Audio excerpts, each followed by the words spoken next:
Welcome to Ramesh real estate. உங்களுக்கு ரமேஷ் பேசுங்க. First time நம்ம சேனலுக்கு வர மாதிரி இருந்தால் சப்ஸ்கிரைப் பண்ணிங்க, பெல் பண்ணி கிளிக் பண்ணிங்க. அப்போ தான் நம்ம வர வீடியோக்கள் உங்களுக்கு உடனுக்குடனே வந்து சேருங்க. இப்போ பார்த்தீங்கன்னா குடிமங்கலம் ஏரியாவில் ஒரு 50 சென்ட் தென்னந்தோப்பு சேலுக்கு வந்துருக்குதுங்க. அதை பற்றி தான் பார்க்குறோமுங்க. அமராவதி பாசனத்துலைங்க. மொத்த ஏரியா 50 சென்ட்டுங்க. நல்ல காப்பில் இருக்கக்கூடிய மரமுங்க, நல்லா நாட்டு மரமுங்க. மொத்த ஏரியா 50 சென்ட்டுங்க. தென்னந்தோப்பு 50 சென்டில் சேலுக்கு வரதில்லைங்க. இந்த பூமியில் சேலுக்கு வந்துருக்குதுங்க. அப்படி வாங்க, அப்படி கிணத்து பார்க்கல வீட் லைனு கம்பர்சரை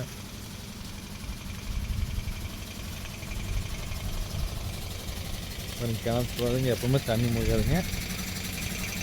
இந்த கிணறு வந்து நம்மளுக்கு காமனாக வந்துடுங்க. இது கம்பர்சருங்க. 3 EP சர்வீஸுங்க. இது அமராவதி பாசனங்க. மொத்த ஏரியா 50 சென்ட் தென்னந்தோப்புங்க. 50 சென்ட் தென்னந்தோப்பாங்க கூட இந்த பூமி தாராளமாக வாங்கலாமுங்க. அமராவதி பாசனம் பாயுங்க. தண்ணி வர கிணத்துல எப்பவுமே ஓயாமல் தான் இருக்குங்க. இந்த கிணத்துல நல்ல தண்ணி உள்ள ஏரியா வழியாக இந்த தென்னந்தோப்பு இருக்குதுங்க. இந்த தென்னந்தோப்பு பார்க்கணும் என் நம்பர் கால் பண்ணுங்கள். 9751277788. நன்றி, வணக்கம்.